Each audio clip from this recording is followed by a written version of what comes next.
Straw Hat Crew separate. We'll meet up again in Wano. Oh my gosh, guys. Let me tell you something. First of all, I'm sorry that I couldn't do a live reaction, but as you can tell, this chapter is really early. They usually come out on Thursdays, and I was at work. And as some of you may know, when the chapter is early, it fucks up my entire schedule. So what happened was, I had to go to work in the morning, and I was already like using the computer at work, and I had a feeling, I didn't even check my message, I had a feeling that I should check Manga Stream, and lo and behold, you have the new One Piece chapter. I have to tell you, I wanted to break down. Like, I got teary-eyed reading this chapter. And I know some of you may be like, why? Why is that? It was just this realization. I was reading the chapter, and I suddenly became aware that we're close. We can see the finish line. It's like, I don't know why I didn't realize this sooner, but this chapter really made me feel like One Piece is ending. Like, you can see it. Like, it's kind of far away still, but I had to hold it down. I was in a public place. Like, this chapter felt like it was Oda positioning all these characters exactly where they're supposed to be so that we can head on to the climax of the story. And what's even more interesting is that it looks like he's going to be juggling these arcs simultaneously because, and I can't believe, you know, I had my suspicion. If you look back to my reviews, I kept saying, I called it from very early on, they're going to separate.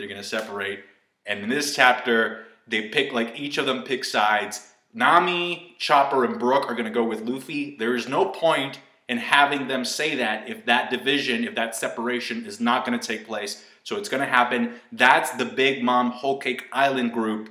And then Zoro, Robin, Frankie, and Usopp, which is weird, right? Because if you think about it, the people that are going with Luffy are the people that weren't a part of Dressrosa. And so that's just, you know, Oda kind of giving the spotlight to these characters that haven't shined yet. But what's interesting with the Zoro group is that automatically, by default, Zoro is now in command of the other part of the Straw Hats. Oi, Luffy, bring that stupid cook back for us. It's funny though, because Oda came up with these really interesting plot reasons or plot excuses for the group to go with Luffy. Like, Chopper's like, Peckham's needs a doctor, so I'll go. Nami's like, I feel guilty, and I know how to navigate, so I'll go. And obviously, she has the favorite card to Lola's mom, which I'm pretty sure that's going to be relevant.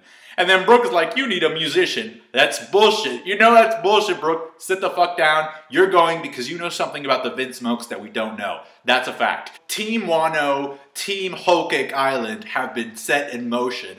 And that's at the end of the chapter, but in the beginning, Inuarashi and Nekomamushi were casually talking about Roger and Whitebeard, top tier dudes. Like, yeah, we know those guys. They were best. They were amazing, man.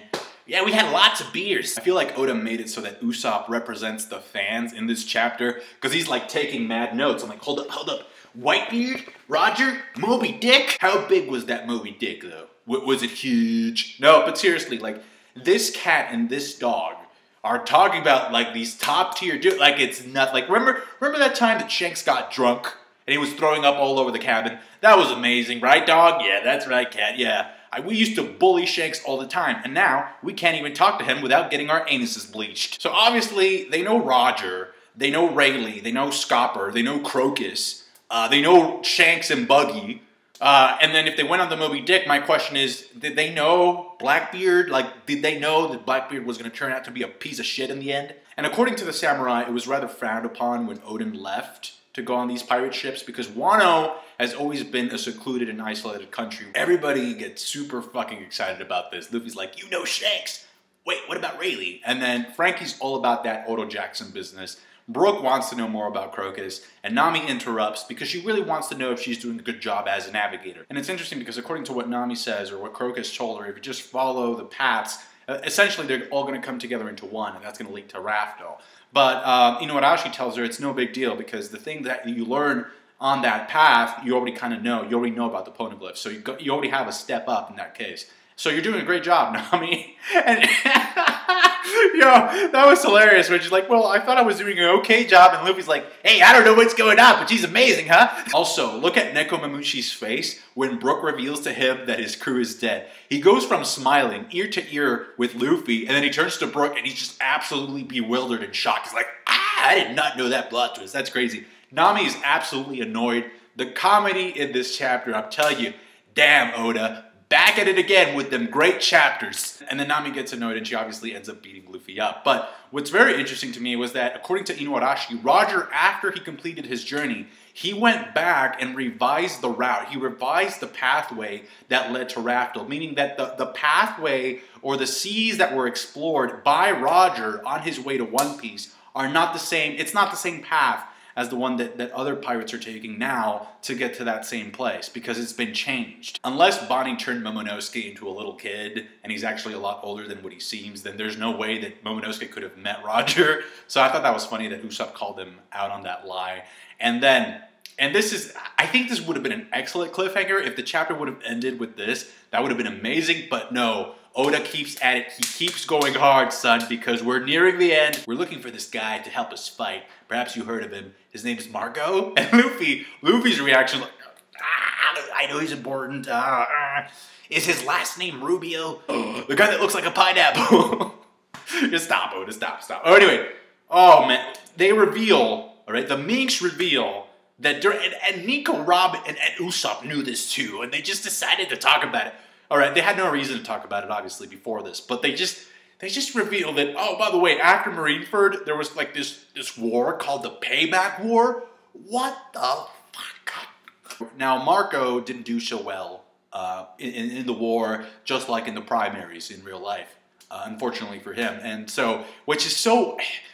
Man, the hype on Blackbeard right now is escalating. The fact that he could, according to Robin, he straight up demolished Marco. So the fact, and Marco's Devil Fruit ability is not a joke. I mean, in terms of healing capability, it's one of the best ones out there. He can also fly. So the fact that, like, oh man, those two Devil Fruits that he has are no joke. Quake Fruit, Yummy No Mi. Now this is really crazy if you think about it, because, okay, Marco in Marineford, he was able to keep up with Kizaru, you know? I mean, then again, Kizaru was kind of, he's always a troll, but it made it seem like they were like, kind of on par with each other. So the fact that Blackbeard took him out, and he just, not just took him out, but like Robin says, he fucking destroyed him. That's crazy, man. In terms of the Blackbeard power level scaling, that's nuts. I don't know what the fuck's gonna happen with Dragon. Nekomamushi says that if he's alive, he has an idea of where to find Marco. I wonder what island Marco would go to. Kind of like, sounds like he would go to like a tropical forest or something, like to hang out with a toucan or something. I don't know. But anyway, and then Luffy says, well, I want to say thank you because they ended up saving my life. So if they ever meet, and they will, and not only that, but if the Minks find Marco, that's also going to bring in Weeble, because Weeble is also looking for Marco. So there you go. Two plot points intersecting. Luffy says he wants to say thank you, and I can guarantee that if there are some Whitebeard pirates left, those are going to ally themselves with Luffy. They're going to back him up. Now, please correct me if I'm wrong, but from what I understood, it looks like the groups are divided in the following way. So, Nekomamushi and some of his underlings, meaning some of the Minks, are going to go and find Marco. Some of them, not all of them, if I'm not mistaken. Also, the samurai, all of them are going to Wano, and then Law is also going to Wano. How can I forget to mention Raizo's amazing I love you no jutsu. Oda's still with the Naruto jokes. Can't let it go. Can't let it go. I just noticed that Nami is straight up smashing Luffy's head up against her breasts as she volunteers to go with him. And people want to say there's no sexual tension in One Piece. So again, the group separation is exactly the opposite of what happened in Dressrosa in terms of how the groups were divided. And of course, Robin tells Luffy, hey, can you make a copy of the road poneglyph that's with Big Mom so that I can read it? I'm going to look directly at the Kaido poneglyph. I honestly cannot imagine Luffy making a copy, taking the time out of his schedule to make a copy of this shit. I don't know. It'll just be like a fucking mess. So he's probably going to get some help with that. So Frankie's going with Robin. Fuck that shit. I hate that pairing, even though I think it's going to happen. And then Luffy's going with Nami. So, you know, you take the good with the bad. Just when they were about to leave, Sunisha starts crying. There's a fucking earthquake. We know it means Jack is on the move. He's obviously attacking her. And the question still remains. It's the same question I had last week. Who do you think will fight Jack? Will Luffy be able to trust Zoro or trust some of the people there and be like, okay, I trust you. And should Zoro be like, Oi, Sencho, leave it to me. Shisunsun. I was actually kind of thinking that because Zo is so high and the ships are so low, like on the ocean, this could be a pretty good opportunity, a pretty good sniping opportunity for Usopp. But whatever happens after this, guys, it's now set in stone. The Straw Hat crew is separating once again. I know a lot of people didn't want that to happen, but it's happening. And we have different teams now. We have Team Whole Cake Island, Team Wano, and we have Team Marco. So pick your teams, ladies and gentlemen, and we'll meet back up in Wano. Thank you so much for watching. Amazing chapter, 11 out of 10. Easy. Oh my gosh, fucking easy, easy.